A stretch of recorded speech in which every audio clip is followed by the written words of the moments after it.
pleased to introduce for the first time Chancellor Markham.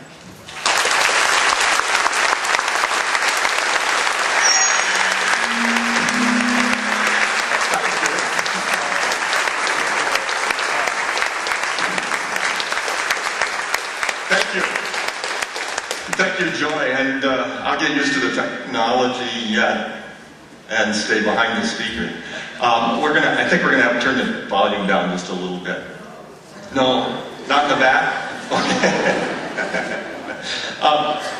First of all, thank you, and welcome to the 2014-2015 academic year here at Montana State University Billings. I couldn't be happier to be with you. Couldn't be happier to be the candidate that was selected. My wife and I, before I go any further, let me introduce her to you. I gotta go to the next slide. There we go. Cheryl, would you stand up, please? This is my wife, Cheryl.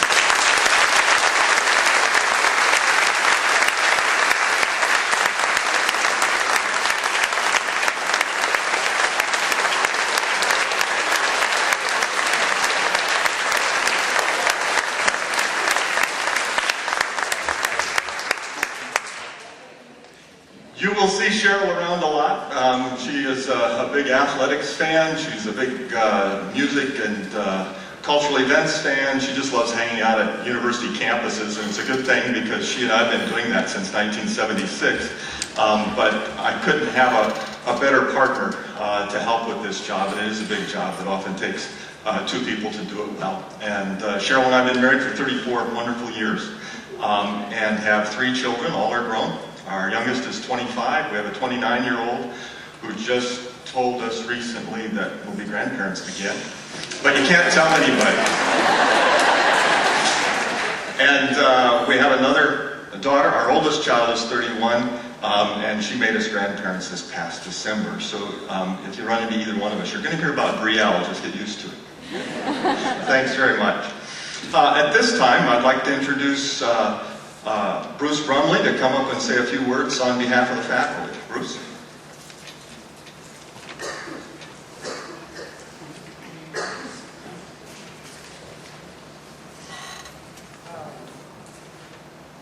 Welcome returning faculty, staff, administrators. Special welcome to all the new members to our MSU family. A special note to faculty, this is a catalog year. Those 6 credits we freed up from Gen Ed, it's time to make your decision. You can get them actually into this next catalog. Let's see. Oh. Also, I want to remind you those are not general education electives, so they do belong to your program, so you may do with those as you wish. And let's have a great year.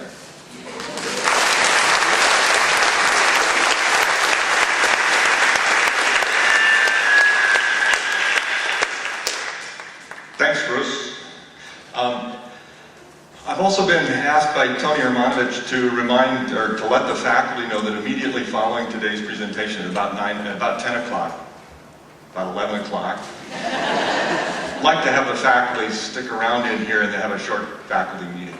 At this time, I'd like to ask Julie Nicholas to join me on stage and offer her greetings and a few words on behalf of the staff.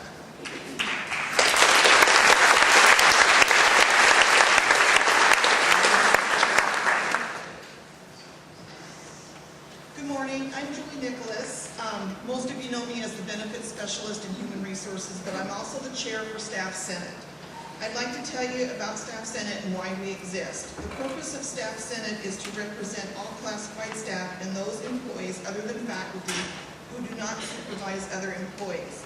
The Staff Senate of MSU Billings exists to facilitate communication between staff, faculty, and administration within the university. We promote and provide for improved working conditions and professional welfare of the staff, encourage professional and personal development within the staff, and to advise and make recommendations about existing and proposed university policies and procedures. We currently have 13 senators who represent different areas within the university to ensure a complete overview and understanding of the whole university. So I'm going to list all the senators and what area they represent so you know who they are.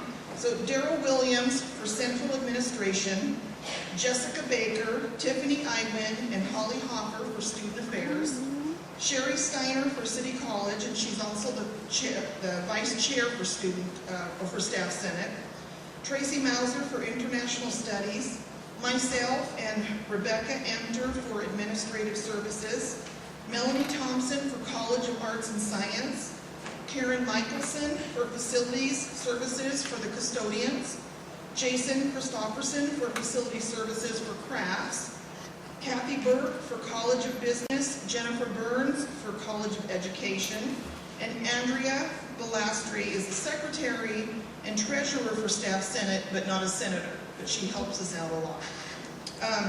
Staff Senate sponsors several events throughout the year to boost the morale for the employees here at MSU Billings by promoting fun activities. I'm going to tell you a few that we do. So we have Spirit Fridays where staff can wear jeans and MSU gear to bring Yellow Jacket spirit to the university. A staff senator will come by a different building on Fridays throughout the academic year to see who has the spirit. Staff who are wearing MSUB gear will get to choose a gift from a basket and enter their name in a drawing for free lunch. And then during the year, we have shout-out program to recognize university staff for their hard work throughout the year and those individuals that go above and beyond. Anyone can nominate a staff employee for a shout-out. We have ice cream socials twice a year. We partner with the Associated Students of MSU Billings for the campus cleanup in April. In July, we have Bring Your Child to Work Day, and we try to do that in connection with Summerfest, which is put on by the ASMSUB. And the most anticipated event of the year, which is coming up soon, is Spooktacular. On Halloween, Staff Senate hosts a lunch for everyone, and there is a contest for different costumes and office decorations with prizes. All staff are invited to attend the Staff Senate meeting, which is held the second Wednesday of each month. And just so you know, we're still in need of one senator for the College of Allied Health and Professions. So if any staff is interested, just contact me. And then please visit our Staff Senate website to read more about the Staff Senate and what we do for the university staff. Thank you.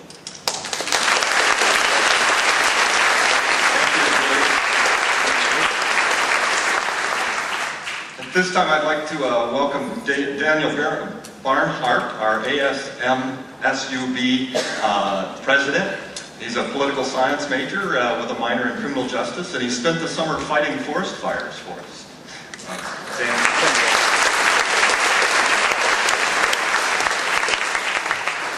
How you guys doing? Good? Awesome.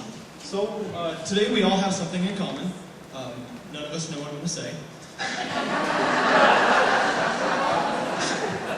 But in all reality, I want to welcome you guys, everybody here from the students. You guys all play a huge factor in us graduating. Without you, that's not possible. So, thank you, and welcome back. So MSUB has this awesome thing where we have a close-knit environment where everybody knows everybody, which is wonderful. It provides a home-like feeling for students. With that being said, that's why students come here and continue to come back. So please continue to do that in all of your classes, as well as your offices, and make students welcome. Thank you.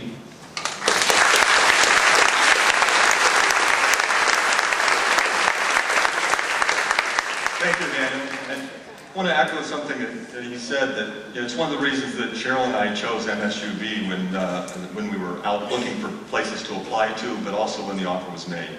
This is an incredibly friendly place. It's a place that reaches out to its students in a way that is really unparalleled in places that I've been around. And the activities that we provide in the classroom, outside of the classroom, are really exceptional. I've got some data that's going to show some of that, some things that we might be able to work on as well.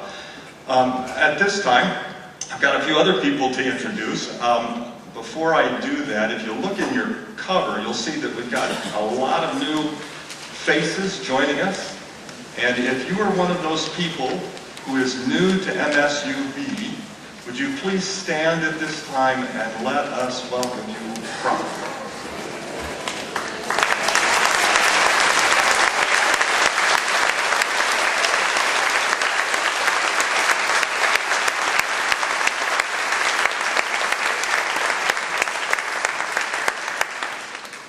Thank you. I know some of you have been around Billings for a while. Some of you are new to Billings. My wife and I, of course, have been here now a month and a half.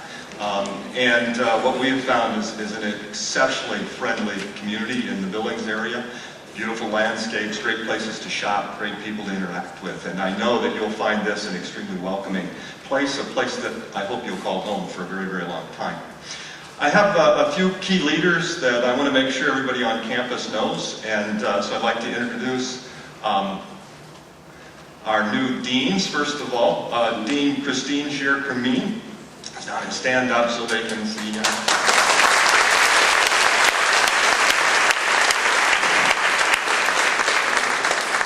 Christine is the Dean of Arts and Sciences and is joining us most recently from Montana State University Northern.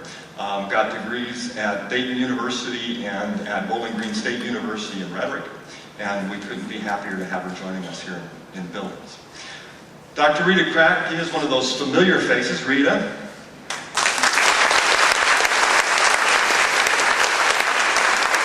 Rita's moving into a new role as the interim dean out at City College. Rita has degrees from Colorado State University and has most recently been working out at City College as really the chief student affairs official for City College, but has also worked as the director of advising and student support services here at the main campus. So welcome, Rita. Final Dean Kathy Katecki. Kathy is sitting right down here.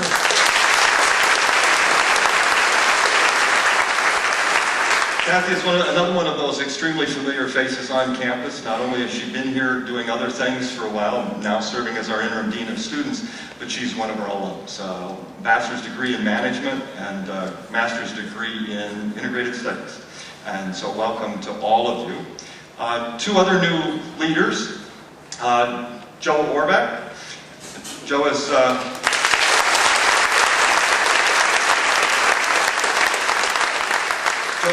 not only new to Billings, he's new to Montana, and I can't thank him enough. I mean, this guy doesn't start till Monday. He's wearing a tie, and it's yellow, and his shirt is blue. He's got it all figured out. And he's not even on the payroll. I don't think we have an email address for him yet. So thanks a lot, Joe.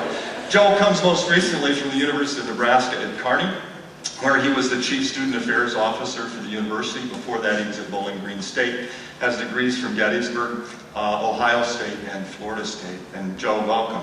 It's great to have you here. Finally, Mr. Chuck Wendt. Some of you may know Chuck. He's been around for 8 months.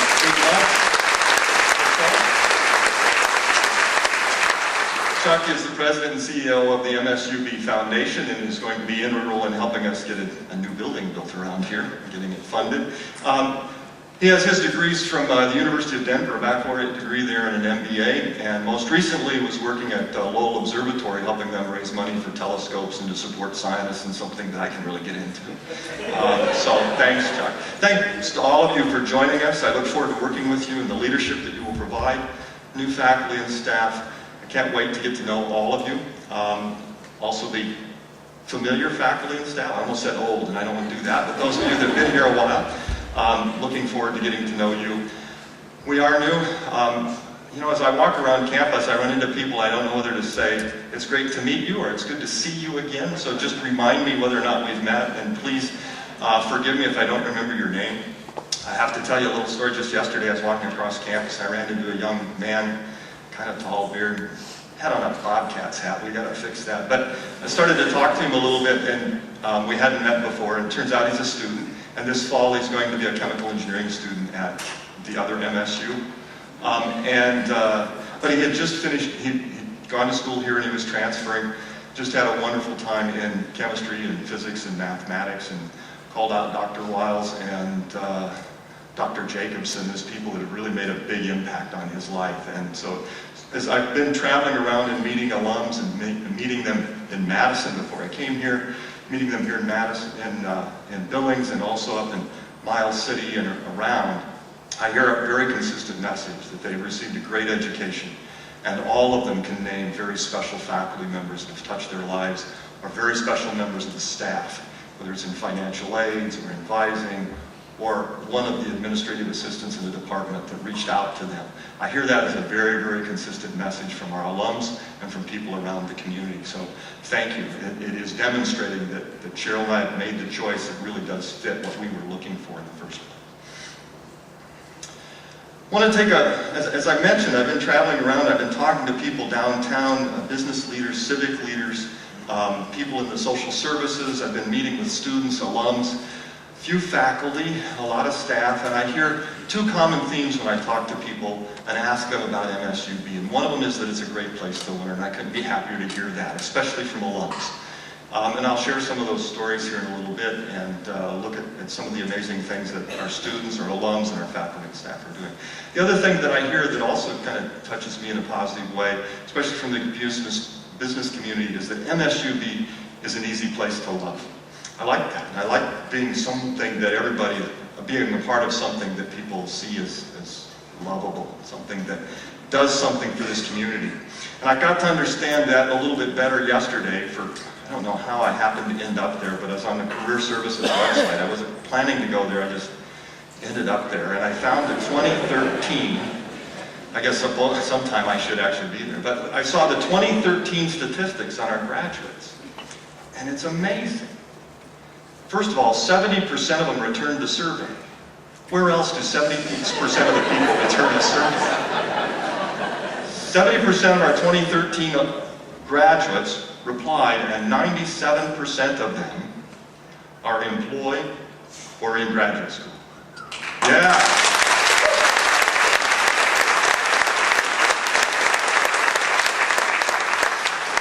That's amazing. And it gets a little bit better, but it helped me understand why this is MSU Billings. 53% of them are employed right here in this city. Right at 53%, right here in Billings. So I get why the business community, when I was down talking to leaders in business and the mayor, is so in love with MSUB. Because without us, the thriving business economy that is here in Billings doesn't exist. We're providing the students that are in the businesses, that are in the healthcare fields, that are in the social services fields, that are in everything that makes this community run. We're providing more than any other institution. We are Billings University. They know it. They want us to continue to grow. They want us to continue to be better. We're going to take a look at that, and we're going to try this year to lay out a plan to make that happen. So let's look at a few of these. Some fantastic students. You may have seen all of these students already. I know the news releases are out, but I always like to take a little time and draw our attention to some of the great things that our students have done, because it says something about what our faculty and staff, the commitment they've made to these students, to all of our students, so that they can be successful in reaching not just their educational goals or their professional goals, but also their personal life goals. First, Elizabeth Mullins, a biology student here, a non-traditional student. When the news article was written, she's 29 years old. I don't know if she's 29 or 30 now, but a non-traditional student. The university's first Goldwater Award winner, scholarship winner. I've done a research project that assisted a student in also earning a Goldwater scholarship and have helped several others that have made that application. This is an extremely high mark in the sciences. It is the #1 ranked scholarship in the sciences. And to have a student from little old MSUB get this thing says an awful lot about what we're doing in our science programs and what we do in those programs in general education that support the entire education of our students and not just focused on one area. So congratulations to Elizabeth and to her faculty mentors, but to all of the people that have had her and students like her in class. Matthew Tucker, a student at City College this year, spring, competed in the National Leadership and Skills Conference and took a top 10 finish. To do that, he had to be #1 in the state. He competed with 588 other students and ended up in the top 10. That's a pretty good record. He is now employed at Staley Tire and Auto. I would say that if you have an automotive need, I would go see him. His credentials are pretty good.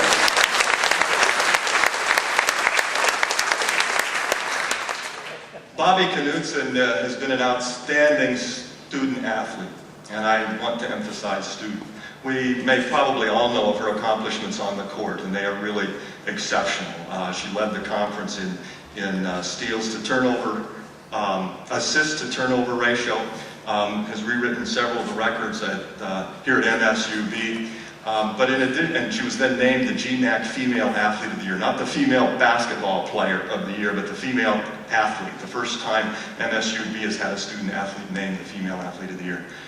She's a biology major and maintained a 3.49 GPA. She leaves this afternoon for Freiburg, Germany, where she'll join the professional basketball program in Freiburg. So we wish her the very best.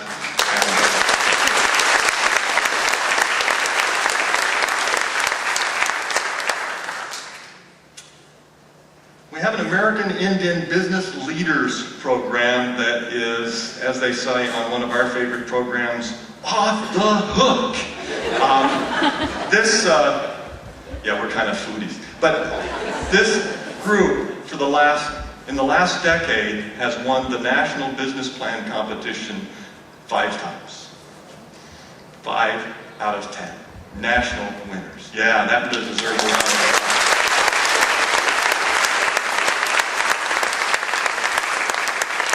This is the most recent rendition of that group to go and compete. Joseph Ancatel, Elaine Cummins, Andrea Elkshoulder, and Isaiah Huggs. Look at Isaiah just a little bit. Look at Isaiah. Tell me, does that man know how to dress or what?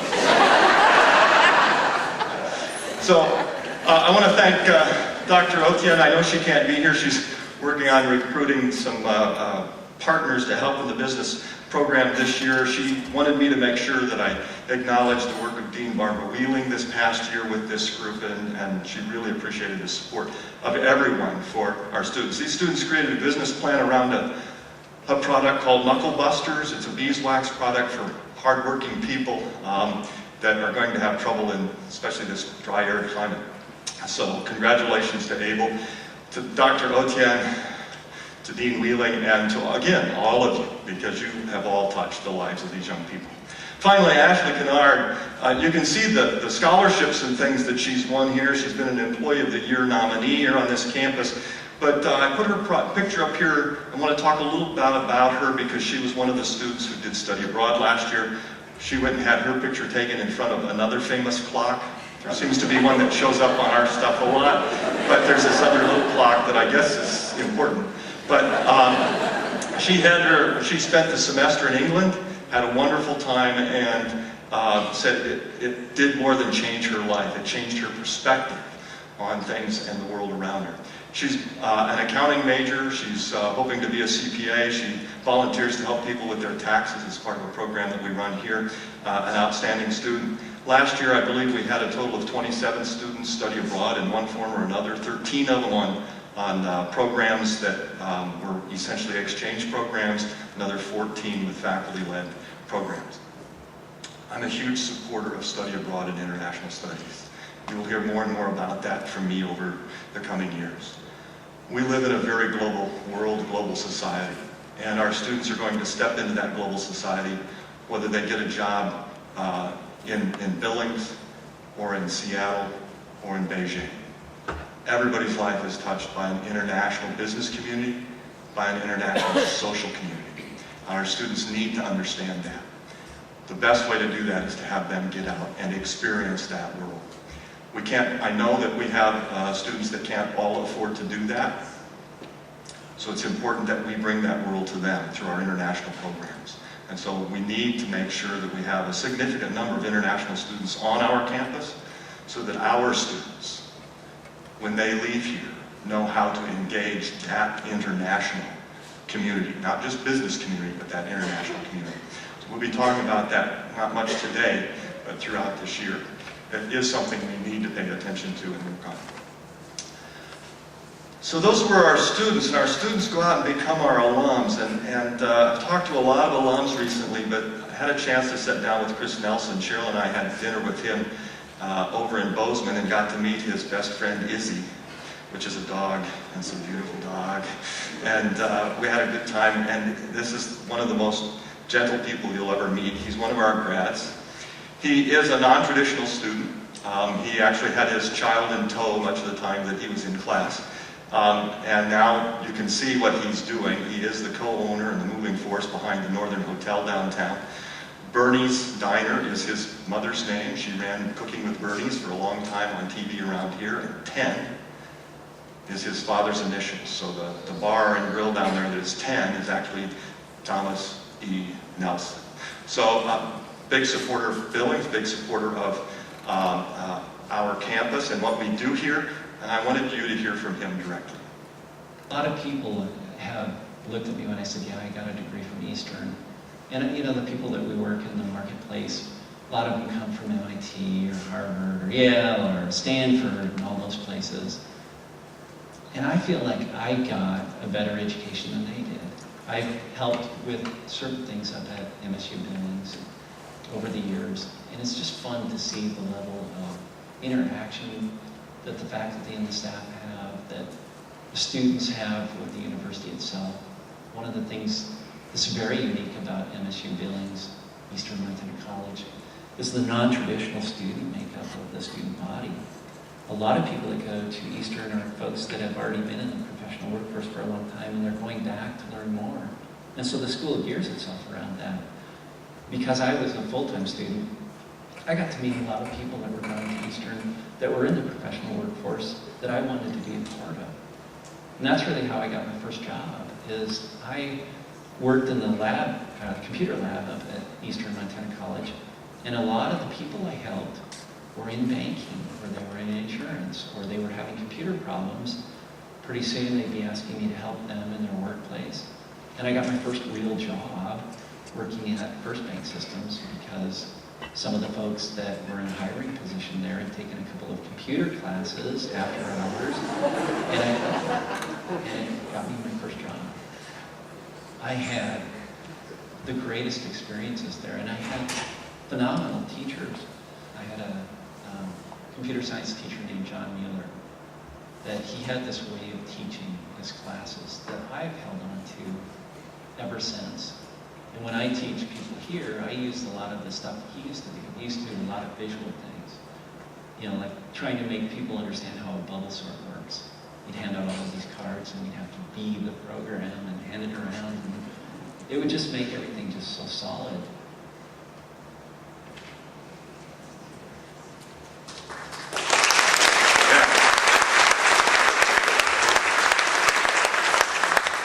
You can see, Cheryl and I had a great conversation with Chris. This wasn't part of it, this was for another event, but we met him just after this, and he's so extremely appreciative of what he calls Eastern, what is Montana State University Billings did for him, and what he could see it was doing for other students, especially non-traditional students. One of the questions that I've asked people as I've been out and about, whether it's people like Chris or people downtown, is what is it about MSUB that we just can't screw up? We're doing so well, and we've got to make sure we keep doing it. And over time and time again, one of those things that comes back is continue to serve those non-traditional students who can't be in the classroom all the time at traditional hours, reaching out with online courses, reaching out with alternative times for courses and things of that sort. It's clearly a mission that we have, and we'll see that in a little bit, that we do that fairly well. With what we've heard from our students and what we've heard from an alum, it's clear that our faculty and our staff make a huge difference in the lives of our students, the people of the community of Billings, and throughout the state of Montana. We've had a few faculty and staff that have been recognized this year. Bruce Brumley, who you saw a little bit earlier, works at City College. He was named by Cisco their #1 Cisco instructor in the U.S. and Canada.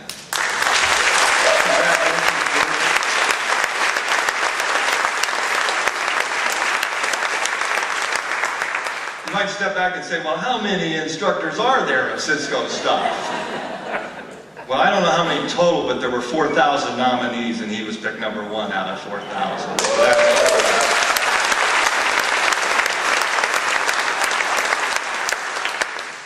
Second, Kelly Bach.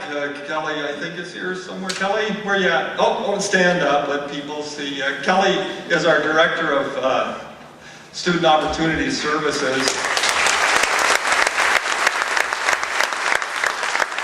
She was named this year by the National Association of Professional Women the VIP Woman of the Year. Part of that has to do with the work that she's done for us. The students in her area, SOS, Student Opportunity Services, in 2 years saw a 17% increase in retention rates. 17%.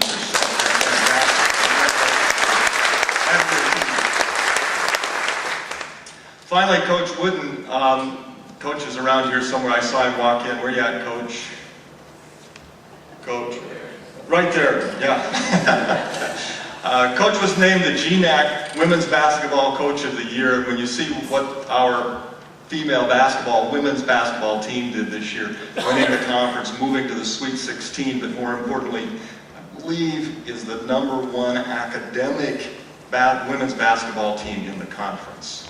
Very high.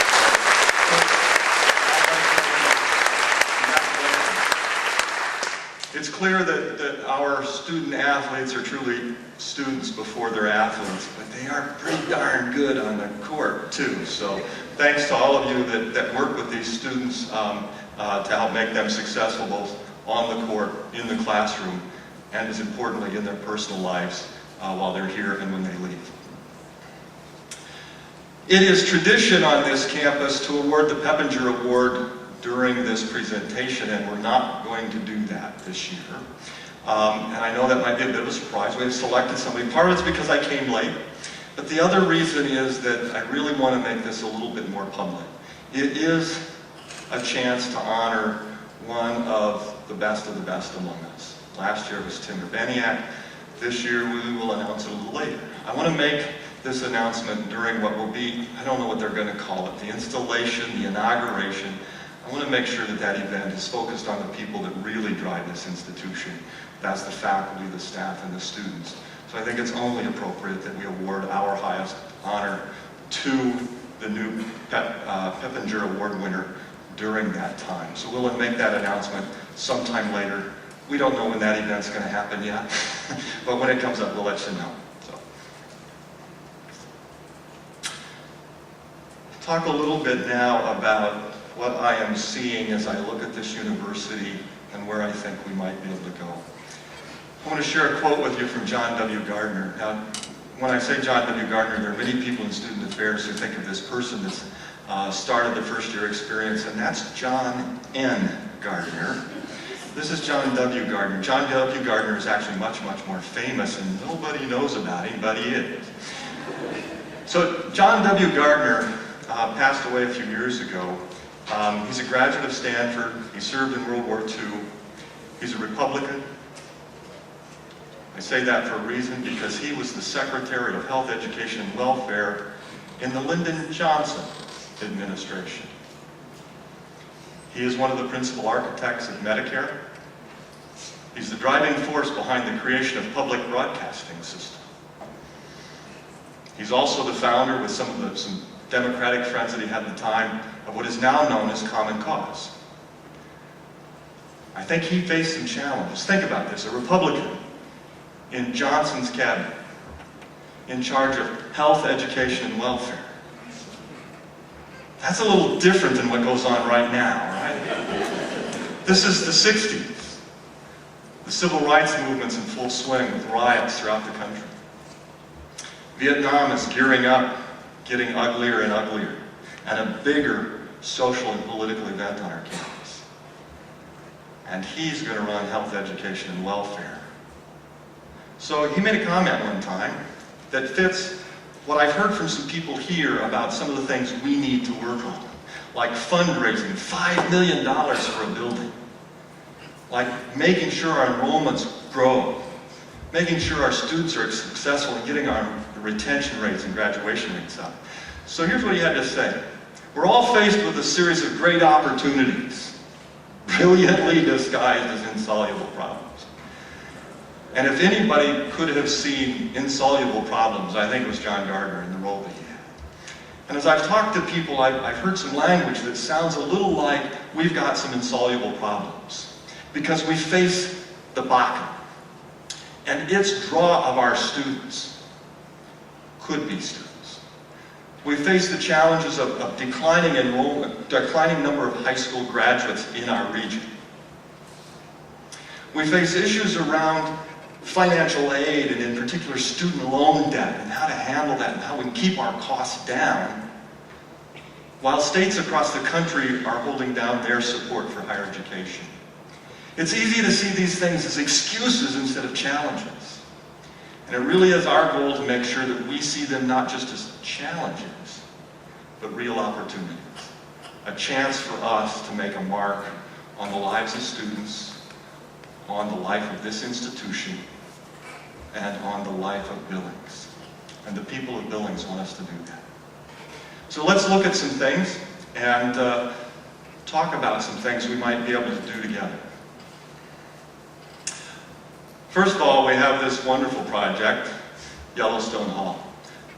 It's been a long time. I'm not sure there's anybody that's employed at the university that can remember the last time we built a new building on this campus. It has been a while. This building, focused on science and allied health, will allow us to turn up and better serve students like our Goldwater Scholar, our professionals in allied health, be able to do things and interact with students in a warm, welcoming, positive research environment that first and foremost is safe, cutting edge.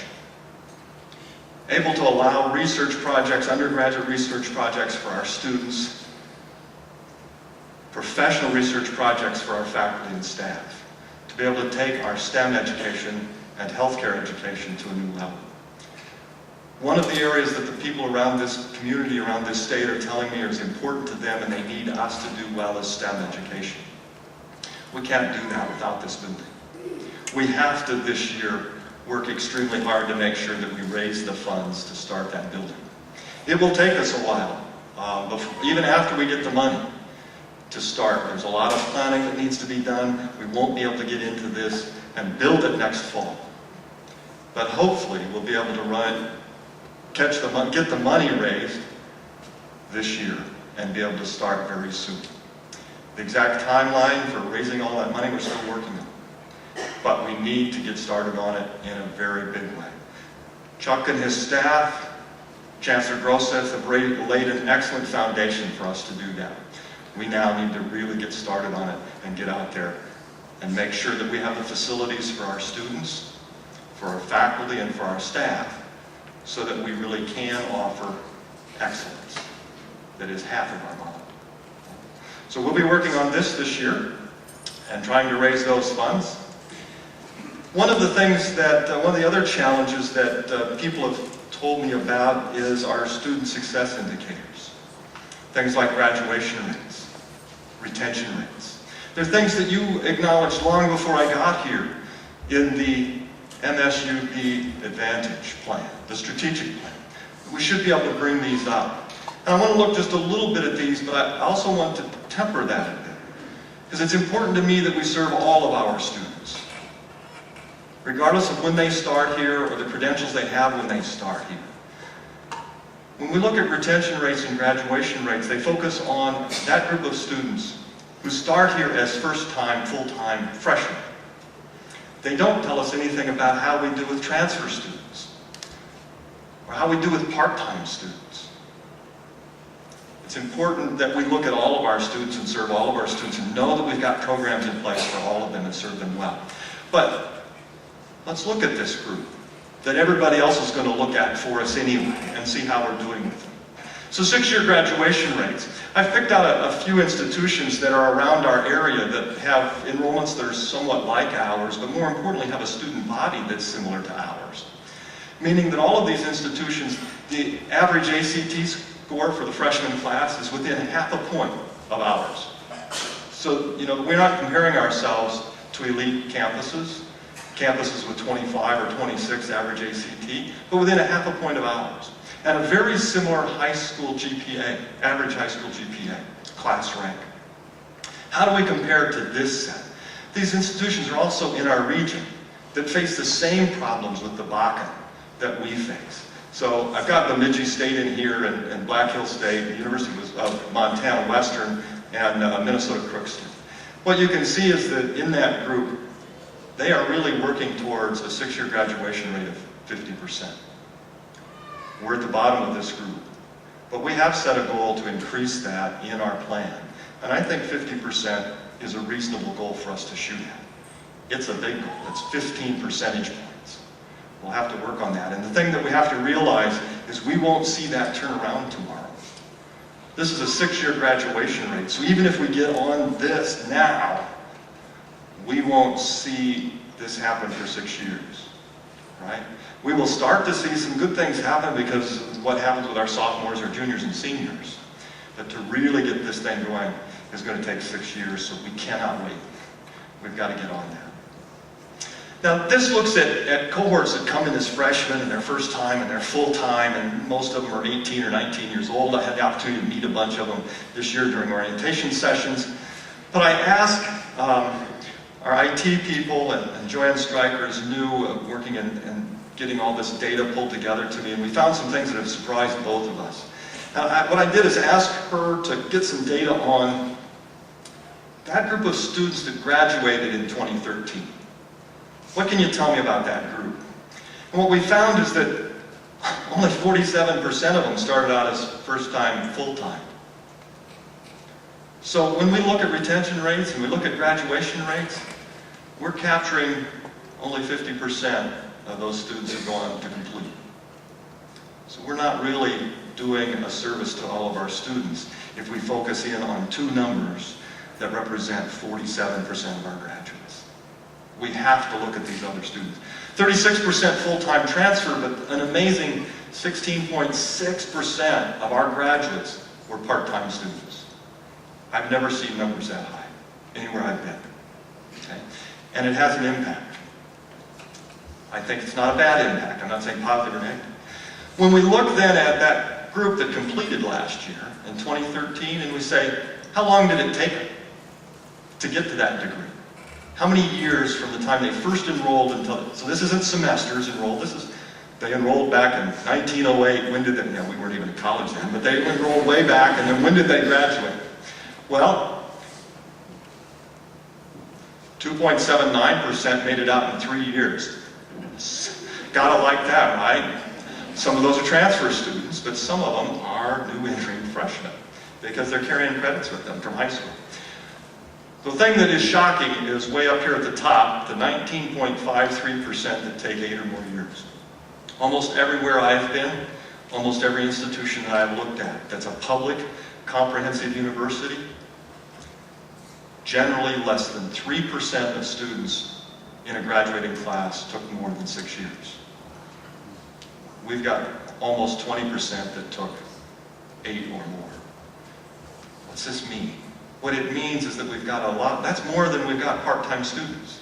These aren't just part-time students. These are students that started as full-time, first-time transfers or freshmen that have stepped out, that have stopped out, that life has gotten in the way of their education. They've had to take care of mom or dad or a child, or something else has come up to where they haven't got the finances to continue this next semester. And so they're full-time part of the time, right? And that gives us an opportunity to help, to look in and say, what could we do to keep more of them full-time? Working to that degree sooner. Because we all know that the minute they get that degree, their income level goes up, their standard of living goes up, their engagement with the community increases. So how can we help more of this group stay full-time all the time? Something we should look at. It's also true in our associate degrees and our certificate programs as well. This is not a university campus issue. This is an MSUB issue.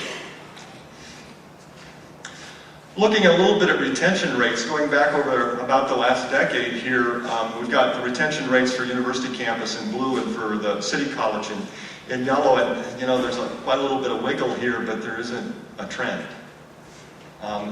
It'd be nice if there was a trend that way. We need one of those going on here. And we have in the MSUB Advantage a goal to increase our retention rate, to get it to 70%. And I asked the question, is 70% reasonable for this campus?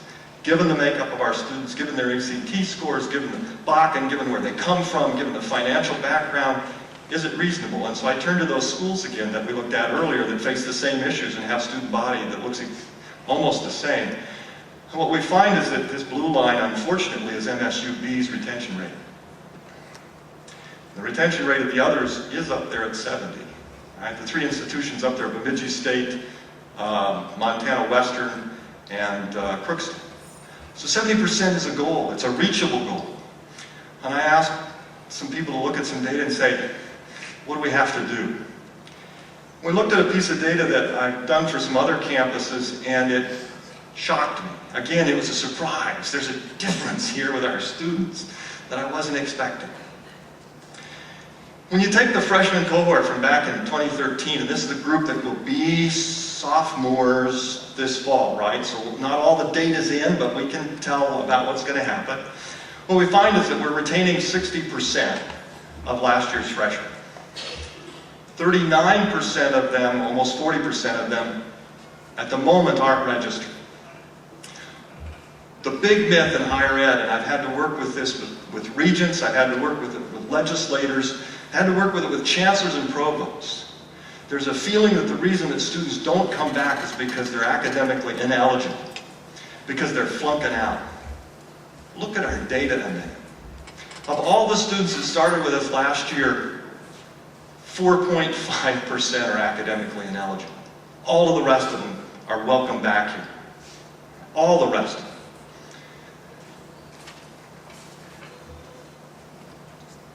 This is our opportunity. All right? 147 students out of last year's class that we said, you're doing a good job here. Why don't you come on back? Didn't. So where's the real opportunity? You know what our goal is, 70%, right? We only need 40 of those, 147, to hit 70%. All of a sudden our retention rate goes from an insoluble problem to a tremendous opportunity if we look a little bit at this group. And we've got a lot of work to do on the data, right? Because who are those students? Why are they stepping out? Why are they not back? Some of them have transferred. Some of them have a mother that's ill and they need to take care of her. Some of them have child care issues. But there have to be 40 that we can find and help. And some of them may need scholarship help. Some of them may need financial help. Some of them may need assistance in other ways that we can provide. Some of them may be able to be students if they take an online class from us during this time. Tremendous opportunity for us to improve the educational levels of some of our students. This is why I'm going to ask this year that we form a committee, workforce, task force, work group, whatever we want to call it, I don't know yet what the final name will be, to look not at retention rates, not at graduation rates, but to focus on student success. And it can't be student affairs issue. It can't be administrative affairs issue or academic affairs issue. It has to be all of us. We have to all be committed to each of our students. Whether they are first-time, full-time, whether they are transfer, whether they are part-time. How do we make more of our students successful?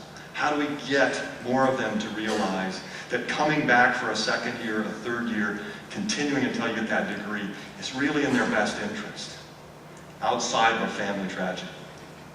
How do we keep more of them here? I can't answer that question. No one of you can probably answer that question either. But we do need to sit down and work on it, and we need to work on it as a group. As an entire university, we each need to realize that it is our moral obligation that when a student comes to us, that we take them wherever they are academically and socially and move them to where they need to be professionally.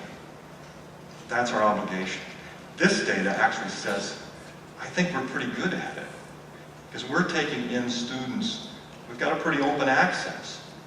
Most of them, we're moving to that next level so they can come back, and something's getting in the way. So we need a group to do this. It will include faculty. I've talked with Bruce about it already. It will need staff. It will need people from academic affairs. It will need people from business affairs, and it will need people from student affairs. It'll need some administrators on it as well. But we've got to tackle this. We've got to look for ways to make sure we're meeting the needs of every one of our students. I think we need some people from the foundation on here, because some of this is going to take scholarship dollars. Some of it's going to take some inventive financial schemes. Okay? So we will be pulling that group together and announcing that here fairly soon. One of the things that drew me to this university is your strategic plan. And not just that you have one and that it looks extremely comprehensive. 118 different goals, right? How crazy is that? 118 different goals over a 5-year period, right? But what I found, I asked some questions while I was here. One, what I noticed inside the front cover is this group of people that signed this thing, you know, kind of like John Hancock's across it, some big ones. A lot of people representing the entire university. This wasn't a group of administrators who got together and did this, or just a group of faculty or something. It had broad support across the community, and it drew up a good plan. Now, plans, unfortunately, especially strategic plans, come in a couple flavors. One of them are dust collectors, right? You get this plan done, and then you hand it to the administration, and they put it on the shelf because they don't really want to do it. You know, it's hard work. The other kinds of plans, you know, you hand to the administrations, and they start to work on it, but they don't involve anybody else. Those don't go very far either. It appears to me that we have a plan that's a little bit different than that. As I was talking to faculty and staff during my interview, I found that many of you knew about it. That was kind of surprising, but you actually knew about it, and you knew what was going on to get it done. That excited me. So this summer, at Cabinet, we asked Matt Redinger to take a look at the plan and how are we doing on each of the 118 elements in that plan, and compile how we doing. We reviewed it as a cabinet, kind of like where we're at. We've got, what, 10-20% of this thing done? About 20% of it we can say is either done or well into progress.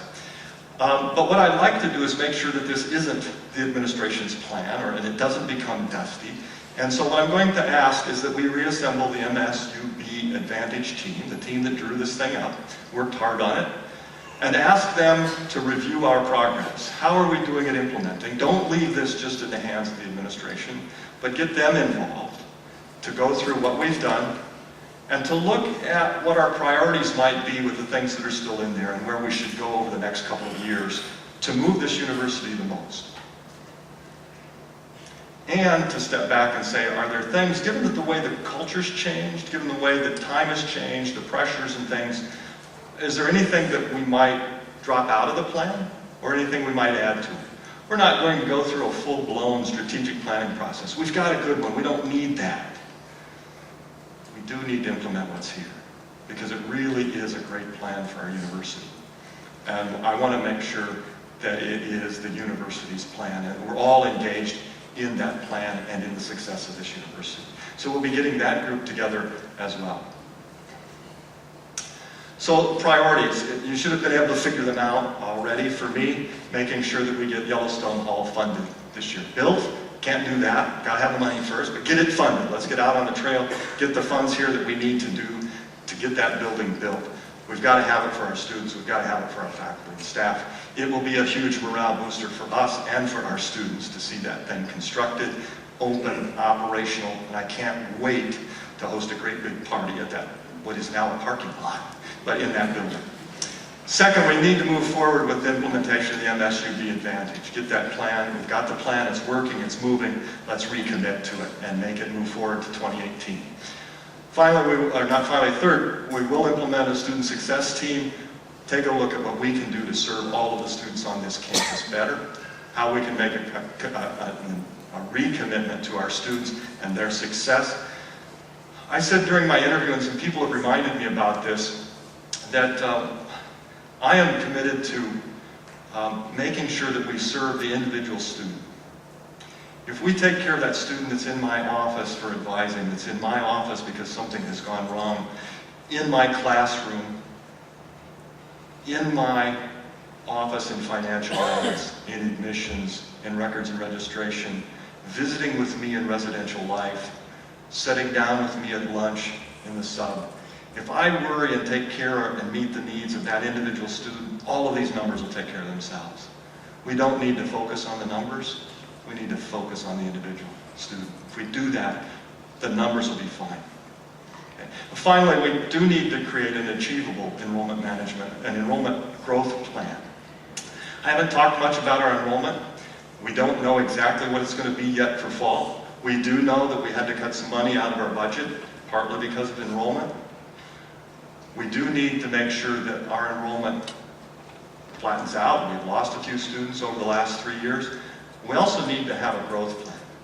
Exactly what that is or where we should target, I don't know. We need to have a conversation about that as a community. But it's clear that as I talk to the people downtown Billings, around the state, they believe we should be larger. We certainly have the facilities to go back to at least 6,000 students on the combined campuses. How we do that and how we do it in a sustainable way is something that we've got to take on as a community and make sure we continue to serve the needs of Billings. You know, how important is this to Billings? Remember, 53% of our graduates work in Billings. If we put out more graduates, we're feeding their economy. But more importantly, and this is what I'm really interested in, we're feeding the quality of life in this community. Because graduates from college, whether it's a 2-year degree or a 4-year degree, are much, much more likely to vote, much, much more likely to volunteer, much, much more likely to have their kids in positive activities throughout this community. They make life better in Billings. And without that sort of continued effort and dedication, without those students, we have a commitment to do that. We're not serving Billings in the way we should. We've done a great job. We're extremely supported by the Billings community. And I think we can turn that up just a notch. But we need to do it together and figure out how to do that. Looking ahead, we got a few events coming up. Some in the next week, actually over the next month. Big picnic today. If you haven't heard, the cabinet, the chancellor's cabinet, that group of people that has been nursing me through the last month and a half and helping me understand what this place is like, has been challenged by Rocky Mountain College to accept the ALS Ice Bucket Challenge. And so we're going to do that this afternoon, somewhere around this evening, during the picnic. We're going to line the whole cabinet up and we're going to get wet for ALS. Okay, so come, thanks.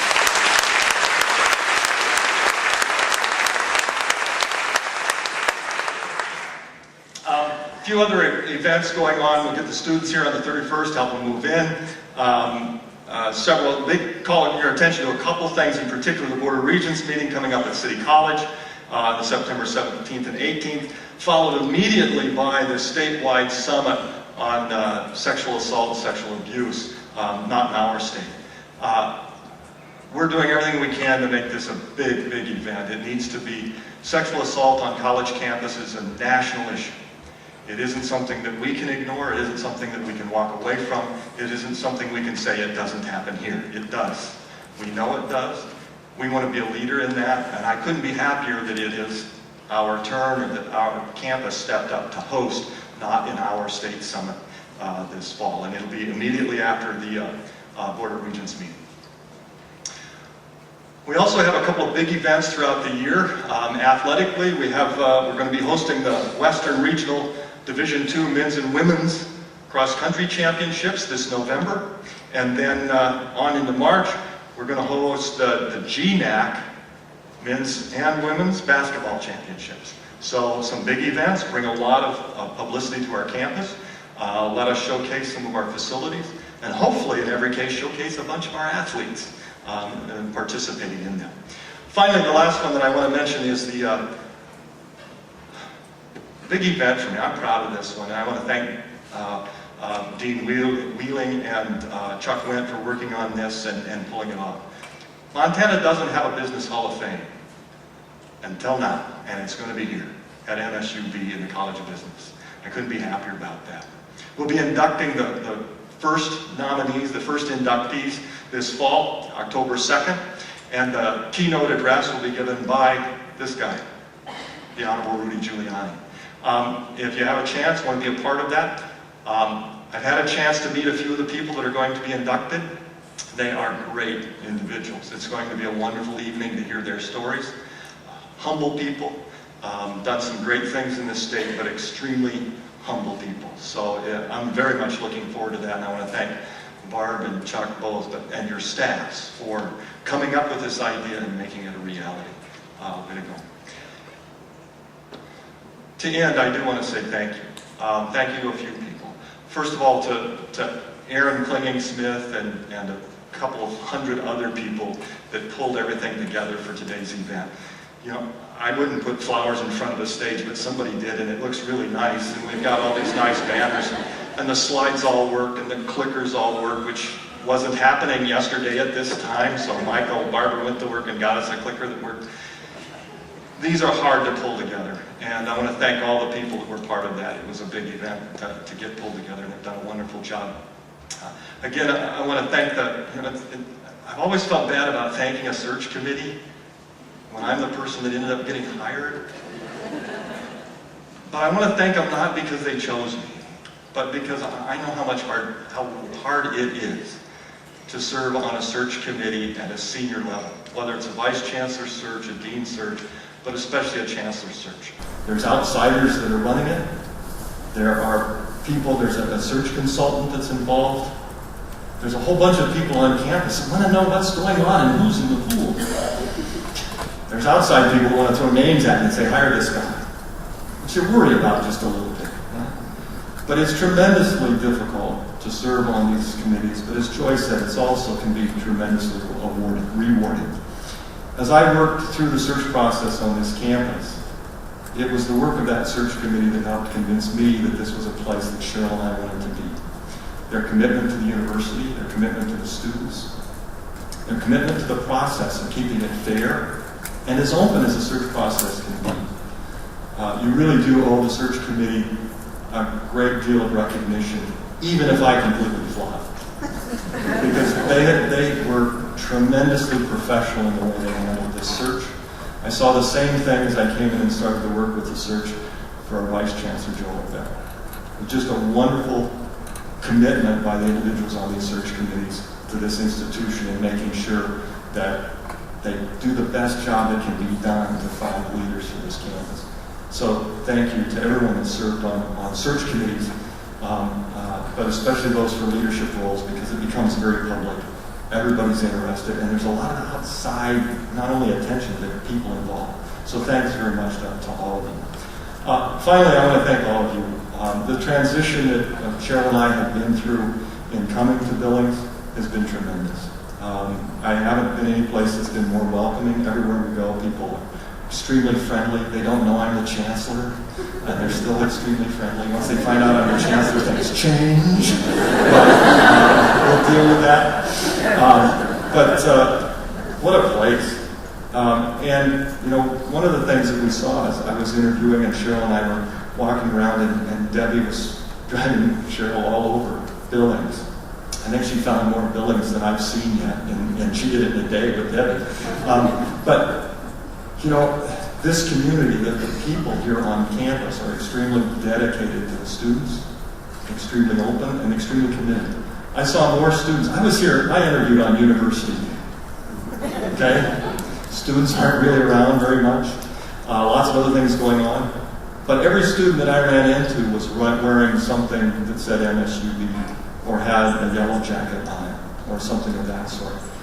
When I came in for the airport interview, I did something I wasn't supposed to do and snuck away and walked from the Northern and walked down here and walked around campus. And the students, more than anybody else, more than anywhere else I've been, were wearing their yellow jacket pride open. That's a says something great about the people that work here. There is a good spirit about this in place. We serve students regardless of who they are. We do meet them where they are academically and personally, and we are committed to making sure that each of them reaches not just their educational goals or their career goals, and as importantly, their personal life goals. So thank you for the opportunity to serve you, to work with you, help me get to know you, help Cheryl and I both get to know you. We're falling in love with this place real quickly, so as I said, this is an easy place to love. I understand that statement very much. So thanks again for your attendance today, but more importantly, thanks for your commitment to our students. There's more food out there. There's a picnic later, so enjoy the day. Thanks again.